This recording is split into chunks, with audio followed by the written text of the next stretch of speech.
Welcome to Perusing's Appraisers on Purpose podcast.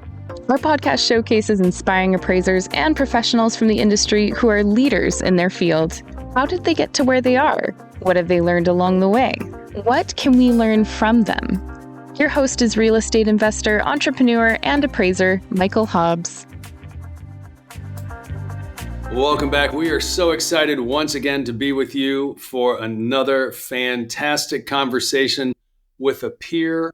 And as you know, here at Perusing's The Power of Values, all of this is made possible because of you and by you. So thank you so much for your ongoing support. Thank you for not only subscribing, whether you're getting this on YouTube now or you're getting this over on Spotify or even if you're over on Apple. But wherever it may be, man, thank goodness for technology that we get to have these conversations and everybody gets so much, sometimes chuckles, a lot of insights, and even some inspiration. Today is no different. I want to thank Dan for being with us. Dan Figurski, thanks so much for joining us today. Michael, thank you for having me. I'm excited to share my story. Wonderful, wonderful. Well, hey, you know how it starts. We're very consistent like that. Were you born this way, or how did you get into the appraisal and valuation profession? Sure. So it's a great question. I was not born this way. I'd say right away when I was a child, my immediate dream career was to be a pilot. Oh, and nice. Obviously, we're not even close to that.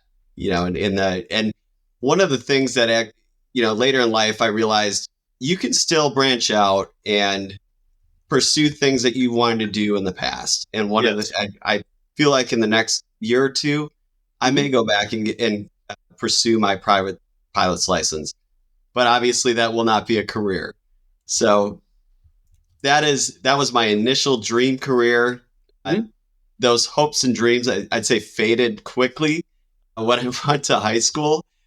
And I'd say coming out of high school, I'll be really honest, I had no idea what I wanted to do.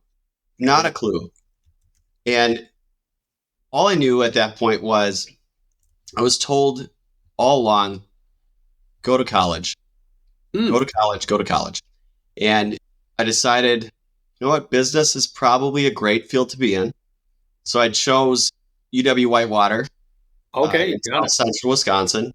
Got it. Because they had a great business program. When I arrived there, I think it was sophomore year when I was in the business school, I declared as a marketing major. Shortly thereafter, I started researching the marketing positions that were out there. And in 2-3 years, I was going to graduate and get one of these positions. But I realized, I wasn't sure where those positions would lead to, long term, if they were stable and whatnot. And keep in mind, this was back in 2005. So we're talking 2005, 6, 7, 8, and 9 were my prime college years. Yeah. So a lot of, I was saying, wow, just because like you're so new. I just appreciate that. Plus, wow, because of the timing. I mean, there was both of them there, but that's just excellent. So you had just a spectacular time to be out in the marketplace is what you're telling us. Well, the career fairs, they were, I remember UW-Whitewater hosted many College of Business and Economics career fairs, and they were wildly successful. There were so many employers there, and everyone was getting a job and at a great salary level.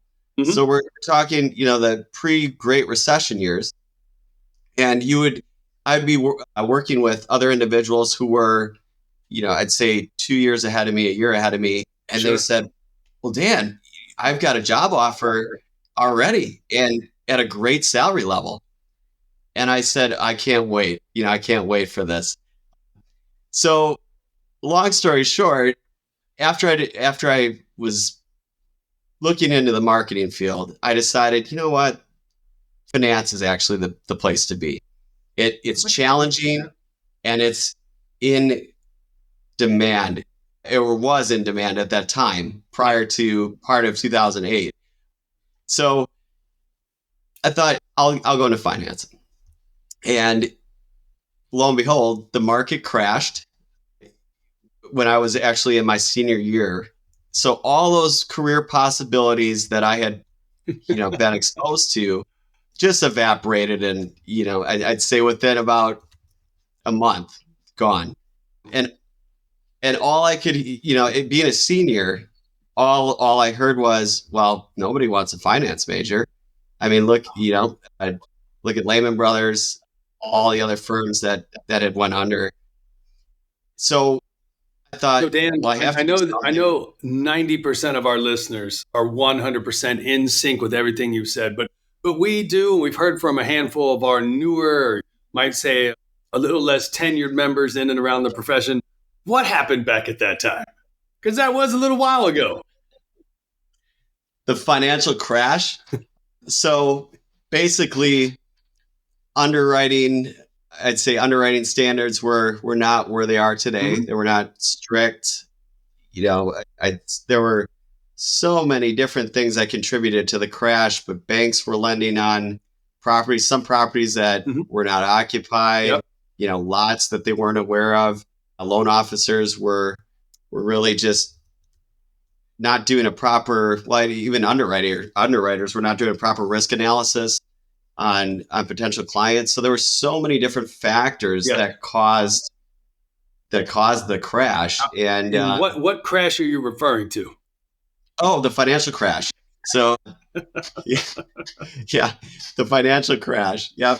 So sorry about that. Yes, for everyone, I'm sure there are younger appraisers now who may not have experienced. No idea what that is. You're like, but what's fascinating is you have a perspective. You are in school at this point, and the world is coming to an end. It's like one of those like Tom Cruise movies or whatever, or that other one with Leonardo DiCaprio. Totally, just forgot the name of the movie. But it's one of those kind of scenes.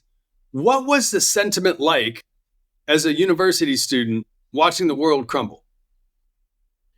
It was terrible. So one of the things that, and I'll lead into my experience here, how things transpired, but just to give the listeners an idea of the atmosphere at that time and the environment. So one of the things that I did right away was decided I have to utilize this time properly because the career opportunities aren't out there for a finance major. Got it. No one's hiring. So I decided to pursue my MBA so I could really use the economic downturn to further my business related education, knowing it would improve at some point. It looked like doomsday, but it was going to eventually improve. Oh, okay. But I remember a very distinct time during that point in my life when I was driving and walking up and down a very popular road or arterial in Brookfield, Wisconsin, with a suit coat on and a binder full of resumes. I was driving to every financial firm on that street and even going out to downtown Milwaukee. I mean, Brookfield is a nice area. Resume. It's just people a sense. I mean, it's not exactly a small area, and it's nice. I mean, it's not like they're like, hey, there's like 6 whole businesses right here. I mean, it's relatively populous and strong neighborhood area. Right. Metro Milwaukee is about 2.5 million people, and it's not a small area. Yep. And the majority of the population of the state of Wisconsin lives in this area, but there are many different financial firms. Marshall Nilsley, which is now BMO Harris Bank, had its headquarters during that time in downtown Milwaukee. So I was handing out resumes, walking into firms, not having any appointment, literally just asking, are you hiring? Here's my resume. If you decide you are going to pursue a financial, a candidate with a financial background, please call me. Yeah. I'm interested in learning more about any opportunities that you have. So luckily, I had a friend who attended Whitewater as well. He was a fellow finance major, and he worked at Marshall Nilsley Corporation, the capital markets trading floor. Oh, wow. In downtown Milwaukee as a trader, fixed income trader. Yep. And I was able to land a graduate school internship while I was pursuing my MBA on the trading floor with fixed income securities. So that was great. It was, it was everything that I thought I was going to, pursue in a financial career and really utilize my financial background, my education. And then the Marshall and Ilsley Corporation was actually purchased. So about a week before I graduated with my MBA, I'll never forget this moment as well. I woke up and I was just getting ready to leave my dormitory room for one of my final exams for my master's degree. And I got a call from my friend who had helped me with the career at M&I, and he said, "Dan, I have some news for you." And I said, "What is that, Ben?"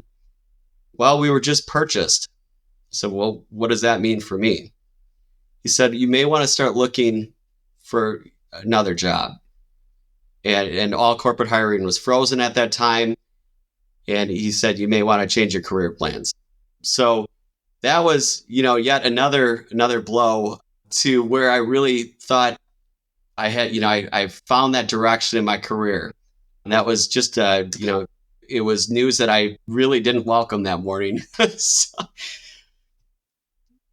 So it was tough, but it's weird how things play out, because after looking at several different positions and applying to, I would say, over 50 to 60 different financial jobs all over, I landed at U.S. Bank in a personal banking role. And shortly after getting into that role, I realized that I wasn't being challenged enough, and I had so much more to offer. And I really wasn't sure if finance at that point was that path that I wanted to pursue. So I had a friend who had been right out of UW-Madison. He actually was performing commercial real estate appraisals for a commercial real estate appraisal firm called L.A. Duesterbeck and Associates. It was a larger firm located in Wisconsin. And he said, "Dan, I've got something I'd like to show you. This is what I do for my career. And, do you have a few minutes? It may be something you're interested in." I said, "Absolutely." So I sat down with him for lunch. And after that lunch at Applebee's, he gave me a sample report. Everything was redacted. And I said, "This is absolutely what I want to do." So look at redacted reports. I mean, what are you talking about? I mean, come on. Yeah. Well, I mean, absolutely. He had to give me an idea of what these, an appraisal was. And it's weird because I didn't pay much attention to my mom's career path in high school, and I really should have, because she was a licensed appraiser. Oh, no way. Yeah. So it was embarrassing almost that, I really didn't pay attention to her career path until, I decided to pursue it. And it all came together at that point. So I accepted a position with L.A. Duesterbeck as a trainee, mentoring under several MAIs. And I had to move up to Appleton, Wisconsin for 1 year, which is about, for all the listeners, it's about an hour and a half located out north of Milwaukee. It's a smaller market, but it definitely does have a pretty large population for that area. And I remember, quickly getting into that position. I was going on inspections for every type of property. Oh. Shortly Shortly after accepting that role, I remember appraising a lumber mill in central Wisconsin. Of course, that's what everybody does, is just go appraise a lumber mill. Right. I mean, yeah. Some portion of the people listening are like, "Yeah, of course. I mean, it's a lumber mill." Other people are like, "What's a lumber mill?"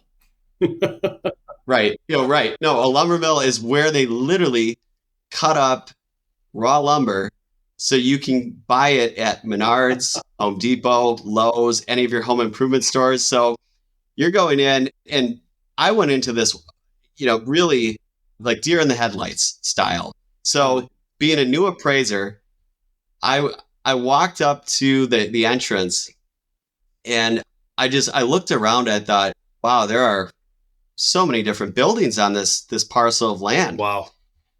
And they're all very unique. Oh, so we're talking 23 buildings. I'm a trainee appraiser. Very little idea as to what I'm supposed to do with this type of property. And I remember walking with and inspecting this with one of the MAIs that I was mentoring under. And every building I walked into, I had a dress, I'd say I had a suit on, very dressed up. You walked into a lumber mill with a suit on? They let you do that? Yes, Oh. yes, no joke. Did So they not give you like steel-toed boots and a hat? I mean, like a safety cap or something. I mean, I've got pictures of like ice road truckers in my mind, and here comes Dan in a suit. Like, this is hilarious. Michael, it was an experience. So every building we walked into to inspect and take photos of, we received so many different looks from the staff, and they, you could tell they were thinking, what are these people doing? Or what's going on? This is something's not like the other here. Right. So every building, we not all 23, 20 some odd buildings had workers, Sure. Performing their jobs, but we went in a lot of buildings, and we were welcomed with looks in every single one of them. And that was one appraisal that I will never forget the rest of my life. Just how complex that assignment was. And even in today, looking back, now I have my certified general credential. Even today, most appraisers, it's an atypical property. And I think that was an experience, I may never experience again in my life. Well, I can just say that ain't that special that you had that opportunity. I mean, again, it's one of those where, you're dealing with a property, for those that don't know about, say, a lumber mill, where you've got a significant amount of acreage, plus all of the processing equipment, plus just literally the transformation of raw material, which are trees that have been felled, trucked in, and now they're going through the machining process and carved up into many, many different types of products, and through all the treatment and everything else. I mean, that was special, Dan. It's too bad this is a podcast and not video. We could have you pulling out photos and stuff. But look, this is Dan in a suit standing next to a huge saw, getting ready to cut him in half. Right? Yeah. Nobody wanted to see that.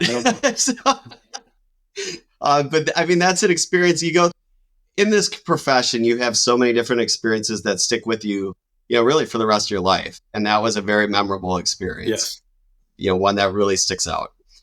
But other than the lumber mill, I got to inspect so many different property types when I was in that role. Yes.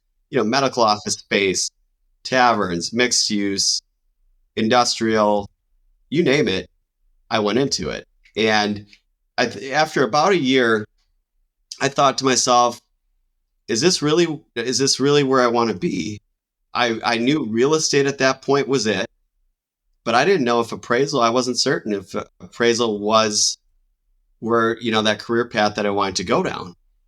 So I then took a position at Johnson Bank as a commercial real estate portfolio manager. It's a well-run bank.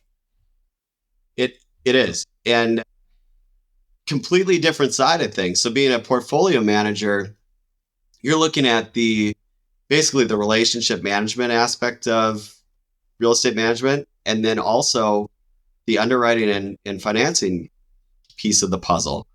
So in that role, I was really able to experience the business building aspect of it and the financial aspect of it, which I got a taste of as a field appraiser, but not the full picture. I'd say on the back side of the house, sure. You learn really what goes into making that loan, the other side of the, I'd say the fence. You learn what makes the transaction actually happen.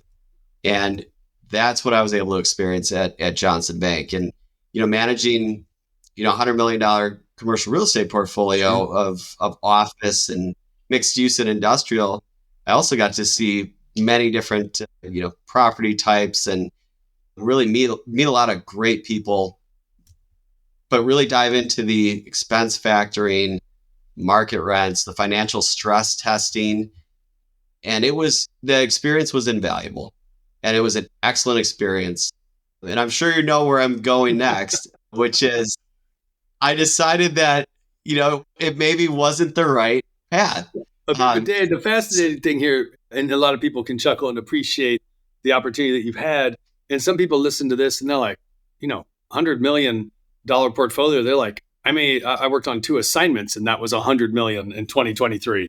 And yet a more locally focused person actually owns Johnson Bank that is very much a pillar in a community, as it is with many parts of the United States and the surrounding territories, that it's a whole melange, if you will. I mean, it's such a potpourri of properties that make up the lending portfolio. And to get that access, it really is, and it's a great place. It really is a great place to work. Great people there, and it was an excellent experience. Really, an excellent experience. So, yeah, Johnson Bank's a smaller regional bank. They have a great footprint in Wisconsin. They used to have a footprint in Arizona. I'm not sure if they still do, but they really, their advertising is, family focused, feel like family. And, it was a great place to work and such a great experience really for my entire career. And, even just leading up to where I am today, it really, it was another notch in my belt, I'd say, and really just adds to, what my abilities are today. But I think the biggest thing that I realized was it wasn't exactly what I wanted to do forever. And I feel like every appraiser goes through the motions, or most do, goes through the motions and figures it out over time. So the next transition was basically doing a 180 or maybe a 90 and going into real estate sales. Oh my goodness. So I thought, oh wow, you went way out there. So I thought I'm good with, I thought I really enjoy working with people, and I love discussing real estate. Real estate sales is exactly where I want to be. And I entered into this career at Century 21 Affiliated, which is a large regional brokerage. They're in several states, especially they're concentrated heavily in the Midwest, but also I know out west now. They have some offices. But that was a great place to work as well. But and I got to that point in my career where, I thought I'm going to branch out. I'm going to try this because I have the experience in real estate, and houses are, I'd say some houses can definitely lean on the complex side of things. But when you look at a house compared to a lumber mill, I felt very confident in my abilities to be able to sell a house basically, or help clients out, and say, you know what, I can measure the rooms in this. I can provide you some great photos because I've done all this. So it's, going back to the basics. I was out in the field as an appraiser. I did all this. So you know what? I can absolutely help you with your housing needs. Anyway, I've got the experience for it. So the one thing, and this hopefully for all the listeners who are in, potentially in different fields of real estate, when you're an agent, typically you're only commission. And that's how you live and die. I mean, that's your paycheck, is you either sell or you're not going to make money. So I knew going into this position, if I was going to have any success, I had to treat this like a full-time 9-to-5 job. And I had to be dedicated to succeeding. And that's exactly how I practiced that, this role. My first year in it, I earned National Rookie of the Year, and I was a multi-million-dollar producing agent. Congratulations. Thank you. And which was a huge accomplishment. But I will share, I'm very my risk tolerance is very, very low. So I definitely was outside of my comfort zone when I took this position on. And about a year later, even though I had, I'd say reached the pinnacle of, your first year agents, getting earning the Rookie of the Year award, I didn't know what the next year would be like. And there was no certainty in what income would look like. And, you you also forego the corporate benefits when you're an agent. So that's, me being, a single bachelor at that time, I had no one else. So it was I pondered it for a few weeks, and I thought, I'm not sure if I'm going to have that level of success this next year. And that brought me back into the world of appraisal. So it's weird because just down the road was BMO Harris Bank, wow, okay. and their own operations center. So I was looking, for I'd say a real estate appraisal related job in the Milwaukee area. And BMO Harris Bank had a real estate evaluator position open. So this is a non-credentialed, no appraisal license type of review role where you can go in and you do review basic appraisal reports and you base your review on, is this credible? Is it supported? And that's really what you're doing in that role. And it's a great beginner role to get your feet wet in real estate appraisal review. So I'll never forget, this is another moment. I walked into the interview with the BMO management team and I said, I have half of the experience already for my appraisal credential in commercial, and I know this is a residential position.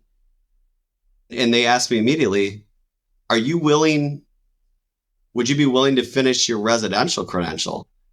And that's something I never really thought of. I'm like, this is going to be a great job. It's stable. It's going to be fun because I'm still looking at real estate. I'm still using the skills. Everything that I've learned up to this point, I'm able to apply. And I said, absolutely, I will finish this residential credential. And they said, well, good, because there's no one at the bank here that's done it. So you're going to be the first one. And I said, challenge accepted, basically. Nice. So that was really great. So you take on this challenge. Obviously, you hear the persistence and determination come through once again. You join the employer that had since let you go. Fascinating turn of events. How long did you stay there and what came next? So BMO, yeah. So I actually ended up staying at BMO several years, and things were just getting started when I accepted that real estate evaluator position. Basically, it transpired into, reviewing for about a year and a half, the basic, I'd say your cookie cutter, non-complex reports. And then I was able to accumulate all the necessary education for the certified residential credential in the state of Wisconsin. So I sat for that.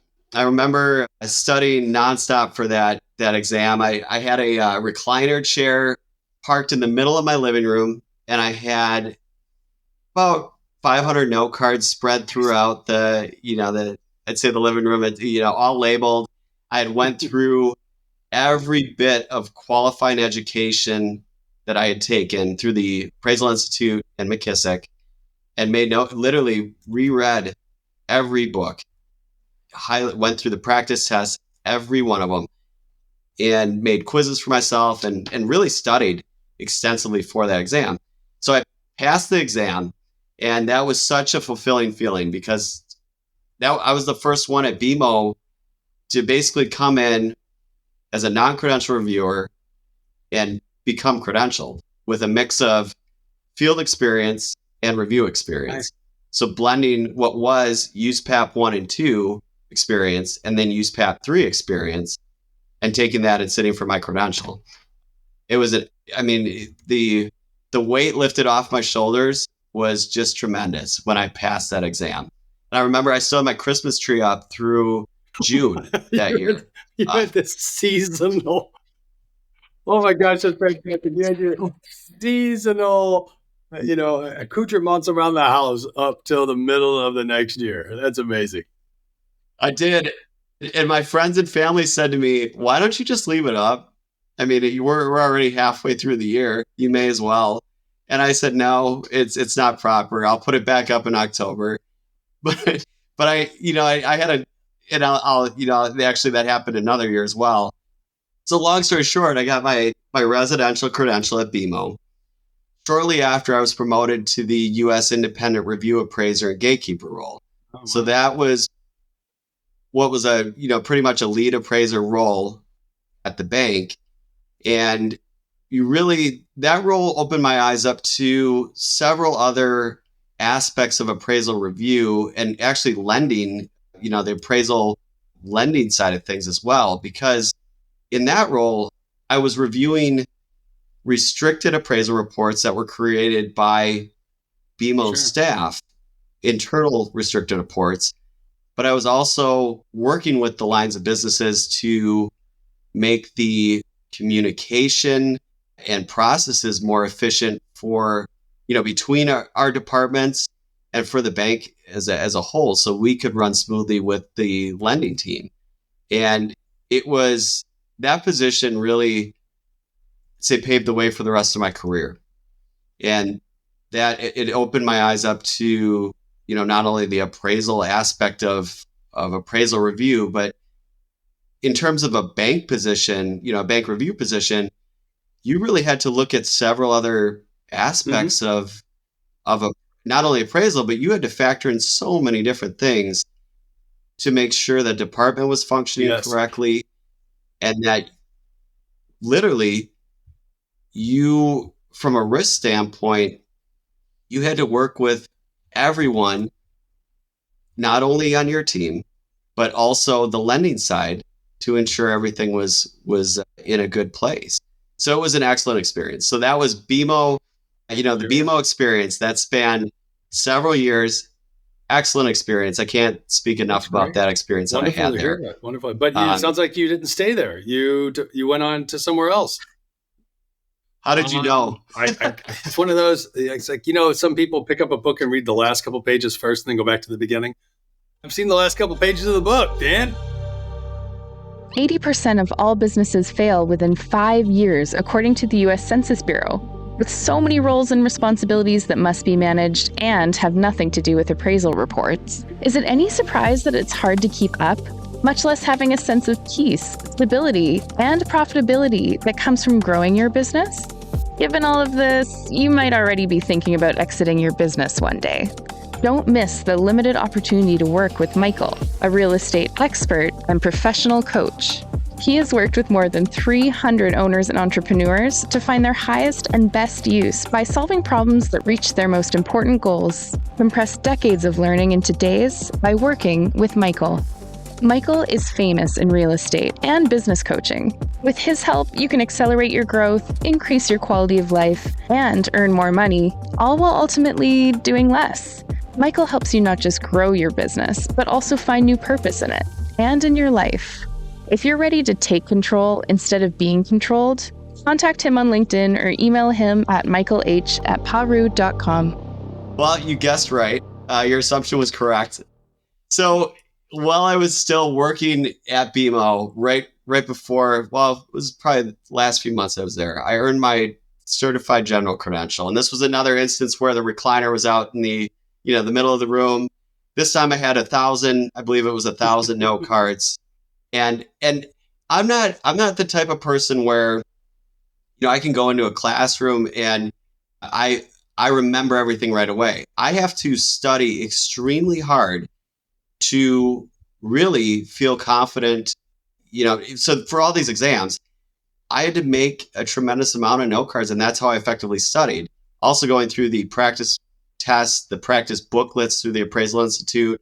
Mark Ratterman had several practice guides that you could use to pass these exams. So it didn't come easy for me. It really was quite the task to pass this exam. But I knew I had to do it, because if I didn't, I would never take it. I would never complete it. It would just fall to the wayside. So it was time. But that certified general credential really opened up other opportunities for me along the way. And as you had stated, you hit the nail on the head. I did. I was at a point where I was ready for a leadership role. And that's where I actually applied for a position at CoreLogic. They have an office in Milwaukee on their Marshall and Swift team. And it's funny because I listened to, my manager, my current manager, Stacey Caprioli, and we were in the same position at CoreLogic within about a year of one another. That's pretty impressive. It is. So I worked as a product support manager and senior appraiser for the cost team, and basically managed what we call the Brown Book, but it's the Marshall and Swift cost manual. You definitely don't want to carry it around because it is so awkward, and it's heavy as well. Hey, that's a good workout. That's all I can say. A good arm workout, right? But I worked really on ensuring the data quality, that book, and then making sure the monthly updates were in line. And the other side of that position involved working on escalated appraisal cost situations for clients. So it was very cost heavy, and that position really expanded my knowledge base of the cost approach. And I got to know the Brown Book to a level that, I'd say very few know it, because it was so intense. It was every day in the data, making sure that data was, quality data that we were getting out to clients. But it was such a great experience, really expanding my knowledge base and really leading into the next role. So, as the career path continues, I knew when I was at CoreLogic, at the end of the day, I got to a point, and there was one day I walked out of the office. We were in an office at that point. That was during COVID, actually. Yep. So I got to a point where I realized I truly missed real estate appraisal. I was working on the cost side of things, but I was confident I was ready to not only lead a team of appraisers, but I wanted to be back in, what is known as a true real estate appraisal function. And this position really helped me launch, me into that next career step. Exciting. So I remember I applied for a position at American Advisors Group, AAG, and everyone has probably seen the commercials. Tom Selleck, is in several of the commercials. But I had applied for a chief appraiser quality assurance manager position there, and I was hired for the position. Had an excellent time meeting with the staff during the interviews. So that position really was what I had envisioned I didn't know it directly at the time, but when I first entered into real estate appraisal back in 2012 as a commercial real estate appraiser, it's weird because I had envisioned myself reaching this role, but I really couldn't describe the role in my head. I mean, it's a weird feeling because when I began as the chief appraiser, I was able to do everything that I had always wanted to do in appraisal. It just took me, how many different positions to realize that. And it was, it involved leading a team of credential review appraisers, really looking at managing the operational management side of things, the strategy and process creation side of things, personnel and vendor relationship management side of things. Everything that I had touched on slightly in various roles all came together. Wow, that's wonderful. And it was, it was really fulfilling. It was a really fulfilling moment. And then I still, going back to the BMO days, when I was the independent review appraiser and gatekeeper, I was dealing with, I'd say, the most escalated issues. You'd have people, it could be clients, any type of stakeholder. You could have a call where, their voice was very elevated, that it was a very tense conversation. Right. You were dealing with a true escalation. They needed an answer right now, and it needed to happen immediately. Whatever needed to happen had to happen immediately. So in this role, being the chief appraiser, I had all the escalations sent to me again, as I did at BMO. And I felt a lot more confident handling these situations in this role. So it was the chief appraiser role at AAG was an excellent opportunity to really pull everything together. And it was, I'm very blessed to have had that experience, because that led into, several other, experiences down the road. But unfortunately, they were purchased in December of I think you know where this is going, Michael. But for others that don't know, so this Tom Selleck represented group got bought by who? So Finance of America. We know them well. They've had some interesting and powerful moves in the marketplace. And what happened to you, Dan? So I had been through, over the course of my career, I had seen and witnessed many different layoffs. But I survived each one of them. This time, I guess, was my time. So I did not, unfortunately, I did not survive this one. Our, the quality assurance team was unfortunately impacted. And I knew that I really sought a very similar type of position for my next role. And I began looking. But in the meantime, I was working. I joined First Weber Realtors as a, as a broker. I had sat for my broker's exam back in, I think it was 2016 with Century 21 affiliated. But I was able to help, friends and family again with real estate needs.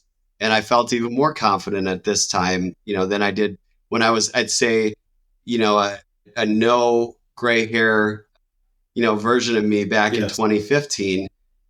I look back at those photos, the agent photos, and I mean, they're scary because honestly, I don't look anything like I did. I look like a child back during that time. So, I felt a lot more confident being able to help clients at this stage of my career and being a broker.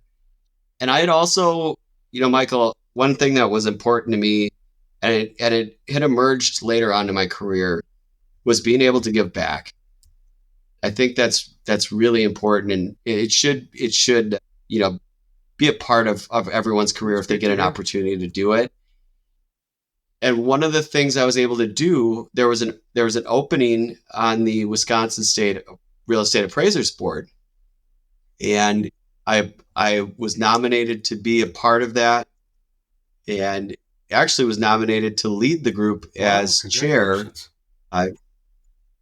during that time. So that was an opportunity for me to really give back to an industry and a state that I am so incredibly passionate about. I'm a Wisconsinite through and through.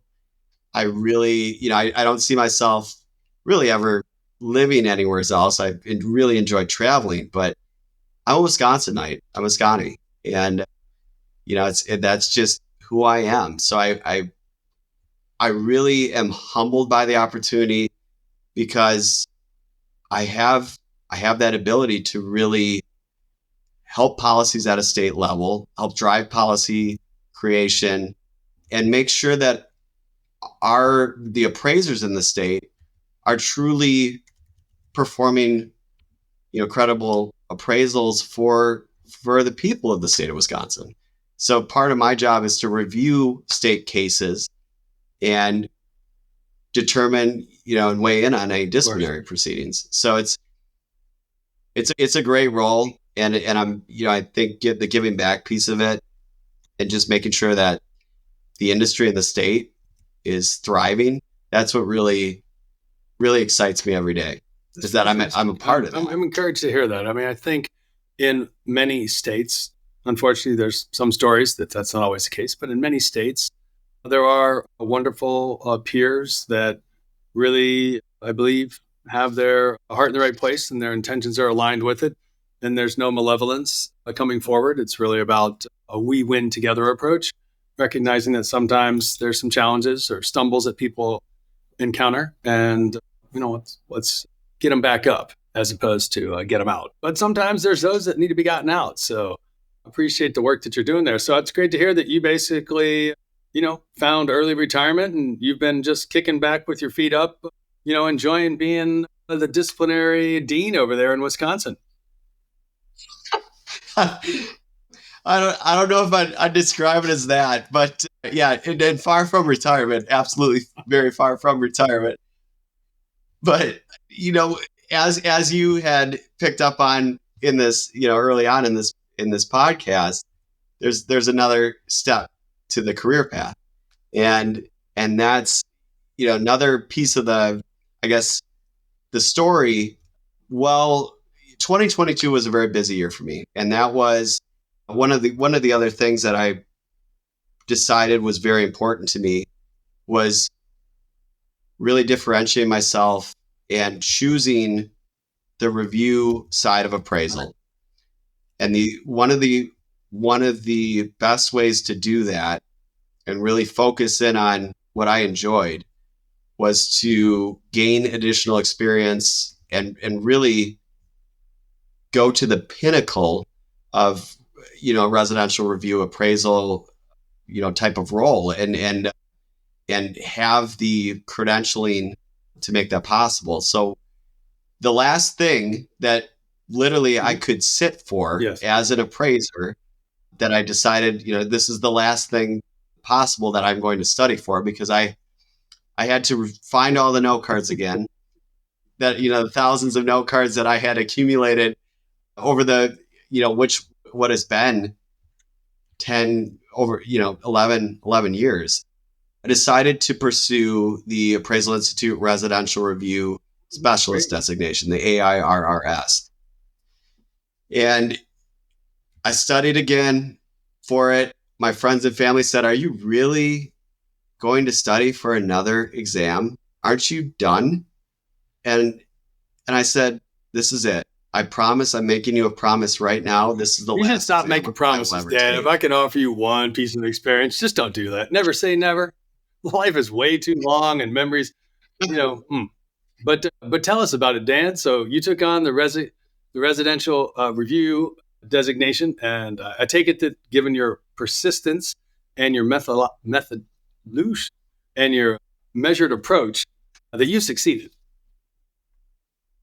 I did, but it took a significant amount of studying again, going through and it was so, Michael, I can't describe to you the feeling that I got. There is really no description. It was like euphoria.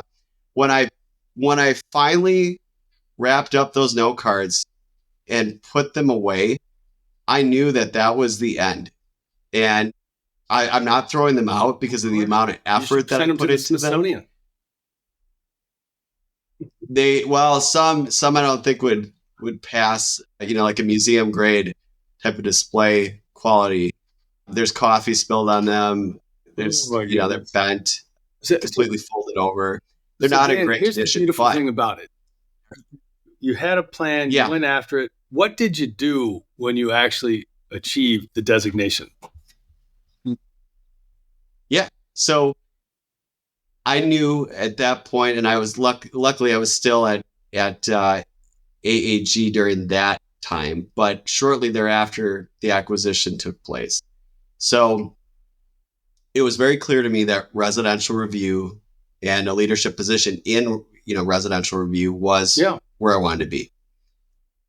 And I found a position, after searching the job opportunity sites, found a position at Nationwide Appraisal Network for a quality control manager position, and very, very similar to what I had performed at AAG. Fantastic. So I joined NAN, and joined as a quality control manager. And then 3 months later, I was Wow, promoted to director of congratulations. quality control. That's encouraging to hear. It's been a great opportunity. And it's funny because when I was interviewing, my manager, Stacy Caprioli, and I, even though we had the same position at CoreLogic within a year of one another, we didn't know each CoreLogic's other. huge. I mean, We had no idea. And a lot of people don't know each other in big companies. no, but we live in the Milwaukee area. We live, and it's just a very small world. So I got on the Zoom call, and it was so funny how much we had in common. And I was thinking to myself, all right, Stacy Caprioli, I think she had the position prior to me joining CoreLogic, and everything came together at that point, and we hit it off immediately.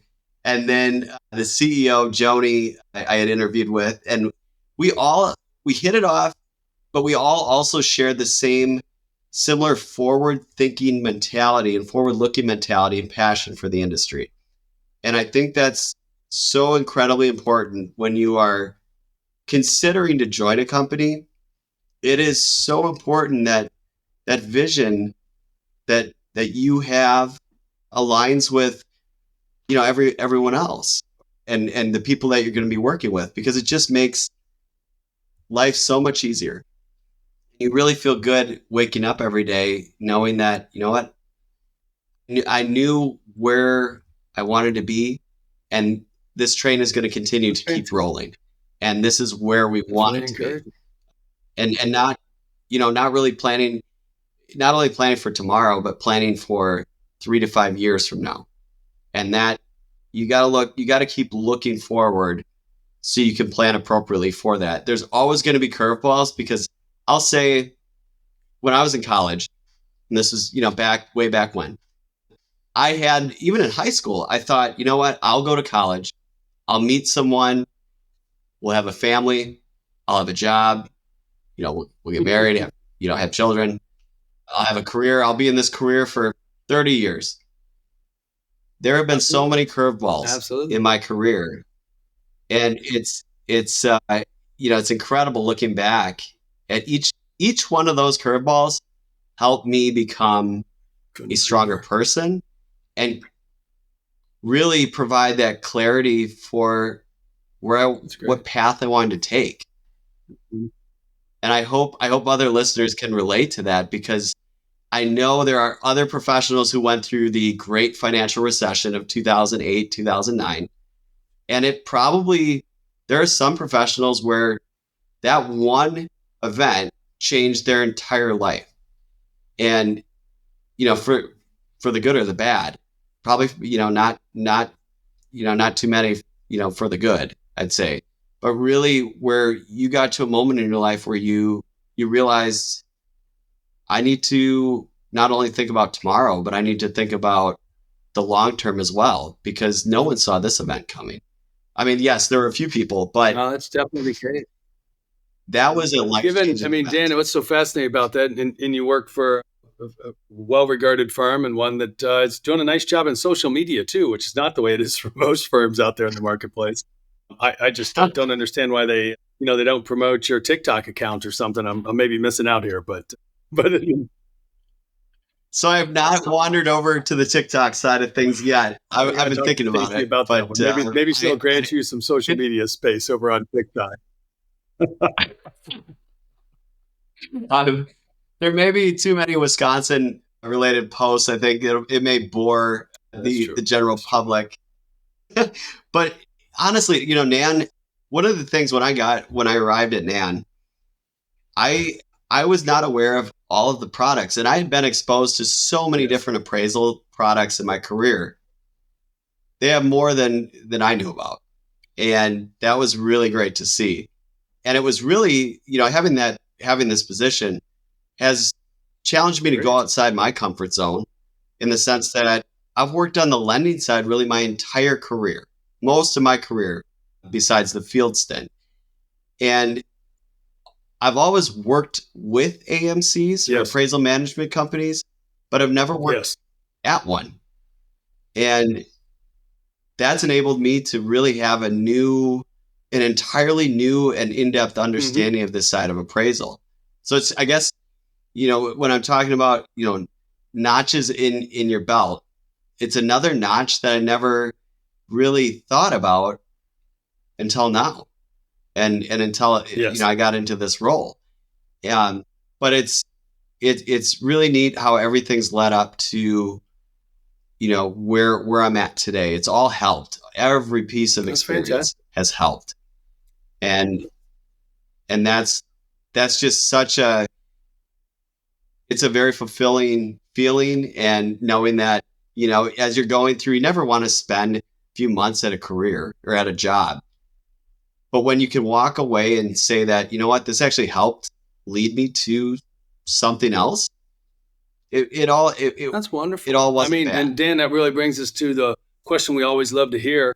And one of the opportunities for you joining the podcast is because you have truly accomplished a significant amount in a very short amount of time in the industry. And I think that's such an important spotlight that we have the wonderful opportunity to shine on peers in the industry as a guide for what might be available for others that may or may not know the steps that you've taken to get there. Maybe they could replicate those. Maybe they could use your learnings as their hacks and shortcuts, as people like to say it, and chutes and ladders, to get there faster. But can I just add though, Michael, that they should take, if they do have a Christmas tree or holiday decorations, just take them down. Make some time to take them down prior to summer. That's too funny. So, given everything that you've experienced and all that you've learned to date, as you look out over the next 3 to 5 years, what are you most excited about this industry? Yeah. So I look out the next 3 to 5 years, and I'm really excited about a few different things. And one of those things is really so there's PAREA, which is, I think that, and for those who don't know what PAREA is, it's the practical application of real estate appraisal. And it's a new way that appraisers, or I'd say trainees, individuals that would like to get into the industry, they don't necessarily have to gain the experience through another field appraisal company. They can get it virtually. So that's one thing that I'm excited about, because it gives, most of us had to, or almost all of us or all of us had to go through basically working for an appraisal field shop or company and mentoring, in the field, visiting the properties, measuring the properties, appraising the properties, going through the traditional channel to become an appraiser, the traditional method. And PAREA gives other individuals who that field experience, that real life experience that we had may not be possible. It enables and gives those individuals who don't have that opportunity, the field opportunity, gives them a chance to get into the industry. And I think that, I'm excited for that. I really am. And then another thing is the appraisal diversity initiatives. I think that is excellent, what's taking place right now. I really see great things coming out of that. And then another thing that I'm really excited about, honestly, looking at trainees. Now, trainees are being accepted more and more. They're the work of trainees. So companies are opening up to having, trainees be able to complete work. And I think that's a big part of our future, because without new appraisers, our average age of an appraiser right now is 55 or 60 years old. We have appraisers retiring every day, and we are not replacing them quick enough. We're not replacing them at the pace that we're gonna be able to supplement the exit of these appraisers retiring.